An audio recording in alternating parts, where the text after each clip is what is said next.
Aca Lukas uhapšen je tokom nastupa u Makedoniji. Usred pesme policija je upala u lokal, prekinula koncert i odvela ga u stanicu. Celu noć je proveo sa policijom, čekajući sudiju za prekršaje.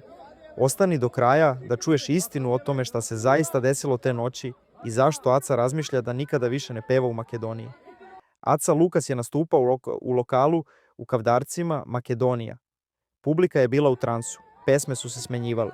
Sve je izgledalo normalno. A onda, pola sata pred kraj nastupa, došla je policija.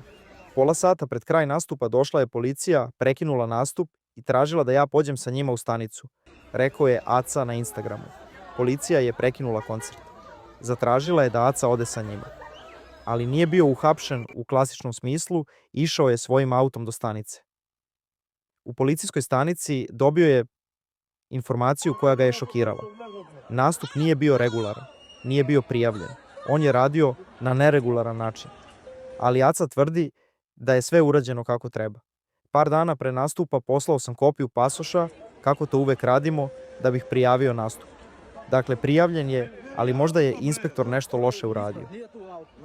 Administrativna greška. Neko nije uradio svoj posao kako treba, a Aca je platio cenu. Svakako sam celu noć ostao u stanici dok sudija za prekršaje nije došao, rekao je Lukas. Celu noć. Nije smeo da ode u hotel. Nije smeo da spava. Morao je da sedi u policijskoj stanici i čeka do jutra. Čak nisu smeli da me puste u hotel da spavam, pa ujutru da dođem kod sudije, nego sam celu noć sedeo sa njima. Makedonska policija utvrdila je mnoge nepravilnosti u lokalu. Lokal nije imao dozvolu za organizaciju takvih dešavanja.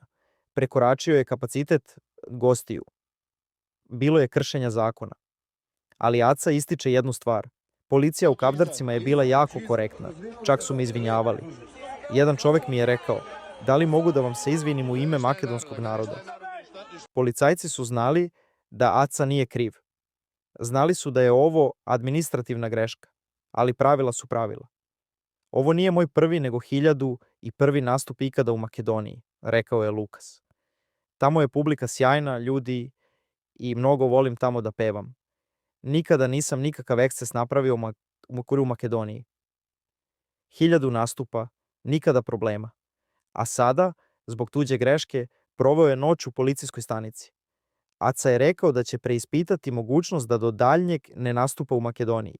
Nije direktno rekao da neće više pevati tamo, ali razmišlja o tome. Preispitaću mogućnost da do daljnjeg ne nastupam u Makedoniji, rekao je. Za sve krivi vlast u Makedoniji. Birokratija, administrativne greške, sistem koji ne funkcioniše kako treba. Ali jedna stvar je jasna. Aca Lukas nije kriv. Poslao je sve potrebne dokumente. Prijavio je nastup. Radio je sve što je trebalo. Neko drugi nije uradio svoj posao. I Aca je platio cenu.